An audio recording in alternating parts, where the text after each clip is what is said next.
আমাদের মতো বয়স্ক মানুষেরা ভোটের বদলে শুধু বোকাই হয়েছি। আর আমাদের প্রজন্ম শুধু দারিদ্র মুক্তির স্লোগান শুনেছি। জল আনতে যাওয়া, অন্ধকারে নিজেদের সম্মান বাঁচিয়ে খোলা জায়গায় শৌচ করতে যাওয়া, কাঠের উনুনে ধোঁয়ায় কষ্ট পাওয়া। তারপর আমরা পেলাম আমাদের পরিশ্রমী মোদিজিকে। আর মোদিজি আমাদের সব কষ্ট অনুভব করেছেন। তাই তো তিনি আমাদের প্রত্যেকের ঘরে ঘরে পৌঁছে দিয়েছেন বিদ্যুৎ, জল, গ্যাস, শৌচালয়। এতে ওষুধের খরচও কত কম হয়ে গেছে, আর অসুখ বিসুখও কত কমে গেছে। আমাদের মতো কোটি কোটি মানুষ এই দারিদ্রতা থেকে বেরিয়েছে। কিন্তু মা, বৌদি, মোদিজি বলেন এটা শুধু ট্রেলার মাত্র। আগামীতে সমগ্র ভারতের দারিদ্র্য দূর করা আমাদের মোদিজির গ্যারান্টি, আর মোদিকে জেতানো আমাদের গ্যারান্টি। পদ্মফুল চিহ্নে ভোট দিন, বিজেপিকে জয়ী করুন। নমস্কার, আজ চতুর্থ দফার ভোটও শেষ হলো। তাই আপনি কি ভাবছেন এই অনুষ্ঠানে প্রশ্ন করতে ইচ্ছে করছে ভোট হলো কেমন? বড় বড় নেতাদের কথা শোনাবো। তার আগে তৃণমূলের এক বিধায়ক, নওদার বিধায়ক শাহনাজ মুমতাজ খান কেমন হলো আজকের ভোট ব্যাখ্যা দিয়েছেন, শুনুন। ভোট কিন্তু সুস্থভাবে হচ্ছে, সুন্দরভাবে হচ্ছে। পঞ্চায়েত ভোটে যা সন্ত্রাস দেখেছিলাম তার তুলনায় এত সুন্দর ভোট হচ্ছে যে বলার মতো না। কারা সন্ত্রাস করেছিল? কোন দল সন্ত্রাস করেছিল? আমাদের মধ্যেই গন্ডগোল ছিল, কিন্তু ভোট ভালো হয়নি। ভোট জঘন্যভাবে হয়েছে। ভোট দিতে এসে দেখছি কোনো লোক নেই। আমরাই 3 জন ছিলাম। তাহলে এবার ভোট দিতে পারলেন ঠিকঠাক? এবার ভোট সুস্থভাবে দিলাম এবং ভোটের লাইনে সবাই দাঁড়িয়ে আছে, দেখতে আমার ভীষণ ভালো লাগছে যে না, ভোট সুস্থভাবে হচ্ছে। কি অকপট স্বীকারোক্তি না? এর থেকে বড় ভালো ব্যাখ্যা কি হতে পারে? যে পঞ্চায়েতে আমরা মানে তৃণমূল কংগ্রেস অশান্তি করেছিল, এবারে খুব সুস্থভাবে ভোট দেওয়া গেল। আচ্ছা, তৃণমূলের অন্য নেতারা মানবেন? এই মুহূর্তে আমার সঙ্গে রয়েছেন ডক্টর শান্তনু সেন, তৃণমূলের প্রতিনিধি। আমি তাকে ইনভাইট করব এখানে। আমার পাশে পোডিয়াম রয়েছে। ডক্টর সেন, প্লিজ আসুন। আপনিও শুনলেন শাহনাজ মুমতাজ খানের বক্তব্য, কি বলবেন? দেখুন, আজকে চতুর্থ দফার নির্বাচন হলো। এর আগে লাস্ট 3 দফায় শুধুমাত্র নির্বাচন কমিশন নয়, বিজেপির প্রার্থীরা পর্যন্ত অকপটে স্বীকার করতে বাধ্য হয়েছেন যে অবাধ এবং শান্তিপূর্ণ নির্বাচন হয়েছে। আমি একটাই আশা করব, যারা নির্বাচনের পরে এই স্পিরিটে কথাটা বলেছেন, 4 জুন যখন গণনার পর দেখা যাবে তারা গোহারা হারছে, তখন একই স্পিরিটে বলবেন যে হ্যাঁ, মানুষ অবাধ শান্তিপূর্ণভাবে ভোট দিয়েছে এবং মানুষের রায়ে আমরা হেরেছি। তাই তো বলছেন শাহনাজ মুমতাজ খান। এবার ভোট দারুণ হচ্ছে, খুব সুন্দর ভোট হচ্ছে, পঞ্চায়েতের মতো হচ্ছে না। পঞ্চায়েতে তৃণমূল গোলমাল করেছিল। আমি আবার একটা কথা বলছি, বিক্ষিপ্ত কিছু ঘটনা শুনুন। পঞ্চায়েতের কথা যদি বলতে হয়, সারা ভারতবর্ষের সবথেকে রক্তাক্ত পঞ্চায়েত দেখেছে 2003-এ সিপিএমের আমলের পঞ্চায়েত। কোনো পঞ্চায়েত নির্বাচনকেই তার সাথে তুলনা করা যায় না। এবং এখানে তো কেন্দ্রীয় বাহিনীর ঘেরাটোপে ভোট হচ্ছে, যেরকম 2021 সালে হয়েছিল। আজকে নির্বাচনের আচরণবিধি শুরু হওয়ার আগে থেকে বাংলায় 150 কোম্পানি কেন্দ্রীয় বাহিনী এসে বসে আছে। উত্তরপ্রদেশে 80টা সিট, যেখানে 230-35টা বাহিনী কেন্দ্রীয় বাহিনী কোম্পানি, আর বাংলায় 42টা সিট, সেখানে 950 কোম্পানি কেন্দ্রীয় বাহিনী। কিন্তু একটা জিনিস মাথায় রাখতে হবে, মানুষ যখন মনস্থির করে নেয়, তখন 2021-এর বিধানসভা নির্বাচন বলুন, বা আসানসোলের লোকসভার বাই ইলেকশন বলুন, বা 7টা বিধানসভার উপনির্বাচন বলুন, বা ধূপগুড়ির উপনির্বাচন বলুন, বা পঞ্চায়েত নির্বাচন বলুন, কেন্দ্রীয় বাহিনীর ঘেরাটোপেই ভোট উঠুক আর আন্তর্জাতিক বাহিনী আসুক, এই বাংলা বিরোধী বিজেপিকে বর্জন করার জন্য মানুষ মনস্থির করে নিয়েছে। ডক্টর শান্তনু সেন বলছেন ভোট ভালো হচ্ছে। শাহনাজ মুমতাজ খান বলছেন এবারে শান্তিপূর্ণ ঠিকঠাক ভোট হচ্ছে। তৃণমূল সুপ্রিমো, রাজ্যের মুখ্যমন্ত্রী, ভোট ভালো হচ্ছে। তাহলে জোড়া ফুলের ছাপ দিলে বিজেপিতে মানে পদ্ম ফুলে যাচ্ছে কি করে? শুনুন কি বলেছেন মমতা। আমরা ধরে ফেলেছি, ভোট দিতে গিয়ে দেখছে মারছে তৃণমূলে, পড়ছে বিজেপির ফুলে। সঙ্গে সঙ্গে হাতে নাতে ধরে ওই মেশিন আমরা চেঞ্জ করিয়েছি। কাউকে টাকাও তুলে দিয়েছে। টাকার প্যাকেট কাকে কাকে দিয়েছে তার নজরও আমরা রাখছি। এই যেন পুরো ম্যাজিক। এই মুহূর্তে বিজেপি নেতা জয় মল্লিক আমার সঙ্গে অনলাইনে রয়েছেন। জয়ের মারাত্মক অভিযোগ, লোকে ভোট দিচ্ছে তৃণমূলে, ভোটটা গিয়ে পড়ছে পদ্ম ফুলে, কি করে সম্ভব? প্রথম বিষয় হচ্ছে, আমি তো ওনাকে অনুরোধ করতাম যে এই বিষয়টা নিয়ে উনি এবারে lower court, high court, supreme court অবধি যাতে উনি যান, কিন্তু সেটাও এখন বলতে পারবো না, কারণ ওনার কয়েকদিন আগেই এই আইন বা আমাদের আদালত এর উপরে যে তার তীব্র বিতৃষ্ণা, সেটা উনি নিজেই প্রকাশ্যে বলেছেন। তার ভরসা নেই, সেটাও বলতে পারছি না। কিন্তু যে জিনিস নিয়ে একটু আগে আলোচনা হচ্ছিল যে হিংসা, আজকে শান্তনুবাবু 2003-এর কথা তুলে আনলেন। উনি কি বলতে চাইলেন? যে লিগেসিটা যদি ওনারা ধরে রাখতে পারতেন সেটা ভালো হতো। ওনার দুঃখ হচ্ছে উনি 2003-এর সিপিএমের লিগেসিটা ওনারা ধরে রাখতে পারেননি। 1, 2, 3 দফার যে নির্বাচন, সেটা যখন শান্তিপূর্ণ হয়েছে, যখন কোনো রক্তাক্ত ঘটনা ঘটেনি, তখন ওনারা কি মনে করলেন যে 4 দফা থেকে একটু নিরামিষ চলছে, একটু আমিষ মতো করা যাক নির্বাচনটাকে, এটাই কি প্রবণতা? তো আমরা তো প্রথম দিন থেকেই চেয়েছি যে এরকম কিন্তু অভিযোগ তো আপনাদের বিরুদ্ধে করছেন মুখ্যমন্ত্রী মমতা ব্যানার্জি। আপনারা টাকা পর্যন্ত দিচ্ছেন ভোটারদের হাতে হাতে, এটাই অভিযোগ স্বয়ং মমতা ব্যানার্জির অভিযোগটা। আমরা বলছি আমাদের অভিযোগ যেখানে আমরা নিচ্ছি সেই দপ্তরেই ওনার অভিযোগ আমরা নেব। অভিযোগটা আমাদের এনে দিন, আমরা নিজেরা অ্যাকশন নেব তার বিরুদ্ধে। কিন্তু ওনার মঞ্চে দাঁড়িয়ে ক্যাম্পেইন করার জন্য উনি অনেক কিছু বলতে পারেন, ফ্যাক্টস অ্যান্ড ফিগার্স দিয়ে সেই জিনিসটাকে জাস্টিফাই করতে হবে। মুখ্যমন্ত্রীর এই প্রবণতা আমরা আগে দেখেছি, বিভিন্ন জায়গায় প্রকাশ্যে মিথ্যে কথা বলার যে প্রবণতা, সেটা আজও আমরা দেখলাম। উনি তো প্রমাণ করতে পারবেন। আমি জয় আসবো ডক্টর সেন। আমরা দেখেছি বিজেপির বর্ধমান দুর্গাপুর কেন্দ্রের প্রার্থী, যিনি প্রাক্তন রাজ্য সভাপতি, প্রাক্তন সর্বভারতীয় সহসভাপতি, তিনি শুধু নির্বাচনের সময় প্রচারে হাতে লাঠি, হকি স্টিক, গদা নিয়ে ঘুরে বেড়েছেন বা জুতিয়ে লম্বা করে দেবো, উল্টো দিকে টাঙিয়ে দেবো বলেননি। আজকে নির্বাচনের দিন তিনি বলছেন যে হ্যাঁ ওরা গাড়ি ভাঙচুর করবে না তো কী করবে, ওটাই ওদের কাজ।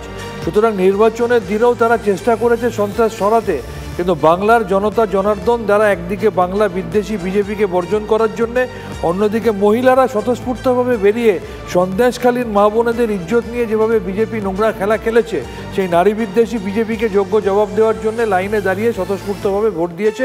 এবং বিউদেবী মাথায় রাখতে হবে, আজকে 13 তারিখ দিনটা অত্যন্ত গুরুত্বপূর্ণ। এই 13ই মে 13 বছর আগে 2011 সালে সিপিএমের 34 বছরের অবসান ঘটিয়ে মানুষের আশীর্বাদে একক শক্তিতে 184টা আসন পেয়ে তৃণমূল কংগ্রেস সরকার গড়েছিল। এবং আজকে সেই হারমাত সিপিএম, যার হাতে, যার গুন্ডাদের হাতে গতকাল আমাদের একজন কর্মী খুন হয়েছে, এবং তাদের হাত ধরে চলতে থাকা কংগ্রেস, এবং এরা দুজন মিলে যাকে অক্সিজেন দিচ্ছে সেই বাংলা বিদ্বেষী বিজেপি, এই তিনটে রাজনৈতিক দলকেই বাংলার মানুষ ভোটের লাইনে দাঁড়িয়ে যোগ্য জবাব দিয়েছে। দেখা যাবে, সে তো 4 তারিখ বোঝা যাবে। কিন্তু দিলীপ ঘোষের প্রসঙ্গ যখন এলো, দিলীপ ঘোষ যে ঘটনার কথা উল্লেখ করলেন ডক্টর শান্তনু সেন, একবার দেখবো।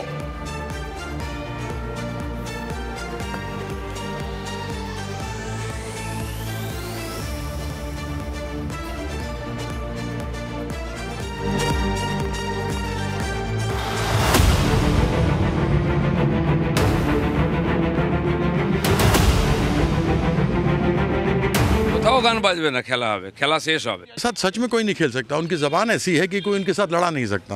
দিলীপ ঘোষকে ঘিরে তুল্লা বাজারে বিক্ষোভ, দিলীপ ঘোষের নিরাপত্তারক্ষীদের লাঠিচার্জে তৃণমূল কর্মী আহত। और सेंट्रल फोर्स लाठी चला रही है, और दिलीप घोष जैसे आदमी को जेल जाना चाहिए। মারেনি, নিজেরা মুখ ফাটিয়েছে। यहाँ पर जब से आया है तब से आतंक फैलाया हुआ है। সকাল থেকে প্ল্যান করা হয়েছে শাহজাহান শেখের মতো।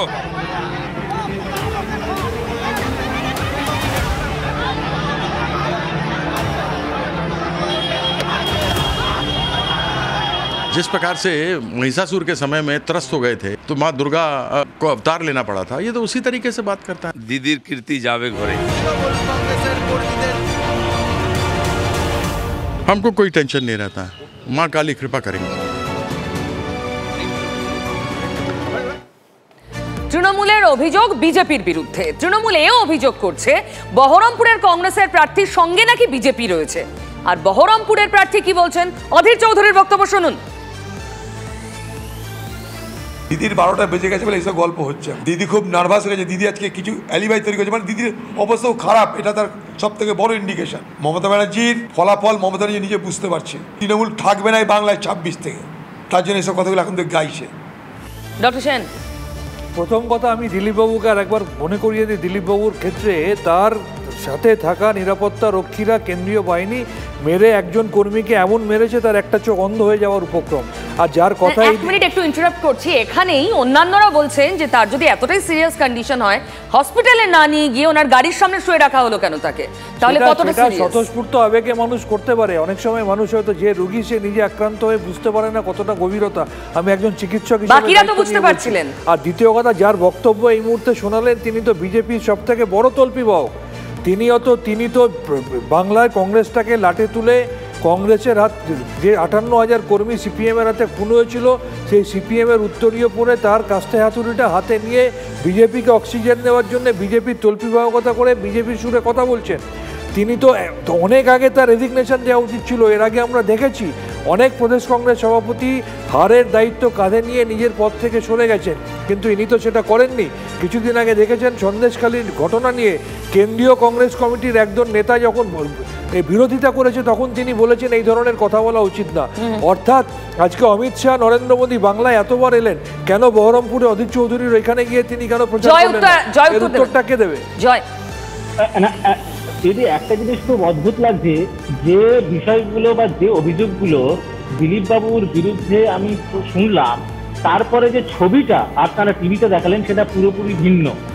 আপনারা বলছেন দিলীপ বাবু গদা, দিলীপ বাবু লাঠি, আর এদিকে দিলীপ বাবুর গাড়ি ভাঙচুর, দিলীপ বাবুর গাড়ির কাঁচ ভাঙচুর হয়ে চুরচুর করে পড়ে যাচ্ছে, ওনার দেহরক্ষী, তার মাথা ফেটে যাচ্ছে। জয়, আমি একটু থামালাম, আমি আবার আসবো, কিন্তু এই মুহূর্তে আমার সঙ্গে রয়েছেন শতাব্দী রায় এক্সক্লুসিভ। পিউ কথা বলছে TV9 বাংলা স্টুডিও থেকে। শতাব্দী, স্বাগত আপনাকে। আর ভোট নিশ্চয়ই ভালো হয়েছে। তো সারাদিন পর আমরা দেখলাম অনেক অ্যাজিটেশনের মুখোমুখি আপনি, অনেক দৌড়ে বেরিয়েছেন দিনভর। দিনের শেষে কি বলবেন, কেমন হলো ভোট? খুব ভালো, দারুণ দারুণ, শান্তিপূর্ণ এবং খুব সুন্দর। অনেক পোলিং অনেক 85%, 84%ও হয়েছে। খুব ভালো ভোট হয়েছে। অনুব্রতহীন লোকসভা ভোট প্রথম, কিছু টের পেলেন? শান্তিপূর্ণ হলো ভীষণভাবে, মানে এত সবাই ভেবেছিল যে পুরো মিডিয়া সারাদিন পায়ে পায়ে ঘুরছিল, ভাবছিল কখন কি পাবো, কত বীরভূম মানে কি পাবো ভেবেছিল, কিন্তু কিছু পায়নি। এবং বীরভূমে মানুষও এরকম শান্তিপূর্ণ ভোট কম মানে দেখেইনি আগে এতটাই। তার জন্য কর্মীরা, নেতারা অসম্ভবভাবে ঝামেলা এড়িয়ে চলেছে। তারা আমার খুব কানে বাজলো, মানে অনুব্রতহীন ভোট শান্তিপূর্ণ, অনুব্রত সহ ভোটে অশান্তি হতো। অনুব্রতহীন না না না না না না না না এইসব মানেগুলো করলে প্রবলেম।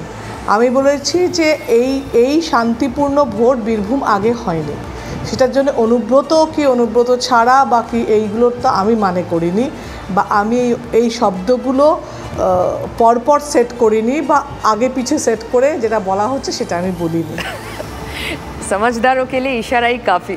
আচ্ছা, এখানে আপনার কেন্দ্রে কংগ্রেসের প্রার্থী একটা বড় ফ্যাক্টর, এটা অনেকেই বলেছেন, যদিও খুব একটা তাকে আলোচনায় আমরা দেখিনি, কিন্তু তিনি ডিসাইডিং ফ্যাক্টর হয়ে যেতে পারেন ভোট কাটাকাটির খেলায়, কারণ আপনার কেন্দ্রে মাইনরিটি ভোটও রয়েছে। সেটা কি কোথাও চিন্তার? 4 তারিখ বলবে, এবং আমি আগেও বলেছি, প্রথম দিন থেকে বলেছি, আজও বলছি, এবং 4 তারিখ তার প্রমাণ হবে যে ওটা ফ্যাক্টর হবে না। বা মানুষ, গ্রামের মানুষরাও খুব রাজনৈতিক সচেতন, মানে ওরা জানে যে মিল্টনকে ভোট দিলে ভোটটা নষ্ট হবে, বা কংগ্রেসকে এই মুহূর্তে যে শক্তিশালী অবস্থায় বীরভূমের অবস্থান ওদের, তাতে কিন্তু লোকসভাতে জেতার মতন জায়গায় ওরা নেই। তার ফলে সেই ভোটটা দিলে নষ্ট হবে বা ঘুরিয়ে ফিরিয়ে ওটা অন্য দলের কাছে পৌঁছবে। সেই জন্য ওরা খুব ভেবেচিন্তে ভোটটা দিয়েছে এটা মনে হয়, এবং সেটা রেজাল্ট বলবে যে তোমাদের ভাবনা ঠিক না আমার ভাবনা ঠিক। আচ্ছা, গোটা প্রচার পর্ব জুড়ে এমনকি আজও আপনাকে দেখলাম বিভিন্ন ক্ষোভের মুখোমুখি হতে হচ্ছে। এত ক্ষোভ কেন শতাব্দী রায়কে ঘিরে? এই শব্দটা শুনলাম ভীষণ রাগ হয়ে যায়। তোমাদের চ্যানেল ছাড়া এতগুলো চ্যানেল ছিল, কেউ কিন্তু আমায় ক্ষোভের মুখোমুখি, একটা মহিলা আজকে এসে বলল যে আমরা ভোট দিই, ঠিক এই শব্দটা বলল, কিন্তু আমার পায়ে ব্যথা 4000 টাকা করে ওষুধ লাগে মাসে, সেটা আমি পাই না। হ্যাঁ, এবার তুমি যে জায়গায় বসে আছো ওখান থেকে তোমায় বলতে হবে সেটা কি ভোটার হিসেবে আমার দেওয়ার দায়িত্ব, নাকি এটা বিক্ষোভের কথা। তোমরা যে বিক্ষোভটা শব্দটা বলছো, তাতে একটা মানুষকে ইরিটেট করছো, মানে যদি সত্যি হয় আমার কোনো আপত্তি নেই, সত্যিটা দেখার। এই জন্য আমি এখন যেটা করি না, আমি সঙ্গে সঙ্গে আমার মোবাইলে কভার করছি, যে সাংবাদিকতাটা কোথায় যাচ্ছে এবং চ্যানেল কিছু কি দেখিয়ে মজা পাচ্ছে, সত্যি কোনটা এডিটেড কোনটা আমি তোমাদের সাংবাদিককে বললাম, তোমরা বলো আজকে বিক্ষোভ হয়েছে। শতাব্দী, একজন ব্যক্তির না পাওয়াও কি আপনাকে ভাবায়? আপনি তো জননেতা। না না না না না না, এটা তো প্রথমত তোমাদের শব্দগুলোকে পাল্টাতে হবে। মানে এই কথাগুলো বলো না, আমরা কথা বলার মানে ধৈর্য ছেড়ে যায়, তখন আর আমি মানে খুব সুন্দর আর কথা বলতে ভাল লাগে না, এটা আমার সবসময় মনে হয়। কিন্তু একটা ব্যক্তির না পাওয়া ভাবায় 19 লক্ষ লোকের যে আমার জানতে ইচ্ছে যে তোমাদের চ্যানেল কত লোকের জন্যে সেবা করে। মানে ধরো আমি যদি বলি আপনারা তো সেবা কাজটা নিশ্চয়ই কাজ, কিন্তু ভোটার মানে কি তার 4000 টাকার ওষুধের দায়িত্ব কি ভোটের সঙ্গে সংক্রামিত? না। যদি বলো যে আপনি ভোট নিয়েছেন, দেওয়া উচিত ছিল, তা তো নয় নিশ্চয়ই। কিন্তু যদি আমি ব্যক্তিগতভাবে সাহায্য করতে পারি তখন নিশ্চয়ই ভালো লাগবে। কিন্তু তার সঙ্গে তোমরা যেটা বিক্ষোভের আড়ালে আনতে চাইছো বা এটা মজা পাচ্ছ চ্যানেলগুলো, সেটা কিন্তু ঠিক নয়। এটা কিন্তু বলবো এবং আমি বারবার প্রমাণ দিয়ে বলবো তোমাদের যে তোমরা এটা ভুল বলছো। শতাব্দী, আপনাকে ইরিটেট করার কোনো উদ্দেশ্য আমার তো নেই, তবে সত্যিটা তুলে ধরা, যে ছবিটা ক্যামেরাবন্দি হচ্ছে, তুমি একটা বলো যে আজকেও না না না আজকে ক্যামেরাবন্দি তুমি দেখাও আমাকে, তোমরা যখন দেখাচ্ছ তোমাকে আজকে বলতে হতো তোমাকে যে আমি এটা বিক্ষোভ নয়। তোমাদের চ্যানেলের সঙ্গে আমার সঙ্গে আজকে 20টা চ্যানেল ছিল, তারা কেউ দেখতে পেলো না। শুধু আর দেখতে পেলো না মানে তো একটা মহিলার বলাটাকে তোমার বিক্ষোভ, মানে বিক্ষোভ বাংলাটা আমাকে যদি শেখাও আমি তাহলে খুব ভালো হয়তো, আমি জানি না হয়তো বাংলাটা, যে তোমরা যদি একটা মহিলার কোনো আবেদনকে তোমরা বিক্ষোভ শব্দ ব্যবহার, সেটা কি ঠিক শব্দ? এটা আমার কাছে খুব জানার ইচ্ছে। তোমরা কি ওটাকে মানে আবেদনটাকে ক্ষোভ হিসেবে ব্যবহার করো, নাকি না ক্ষোভটাই আবেদনের বাংলা প্রতি মানে রূপ? শতাব্দী রায়ের কাছে আবেদন জানিয়েছেন জনৈক এক বৃদ্ধা। শতাব্দী রায় সেটাকে ভোটের সঙ্গে জুড়তে নারাজ।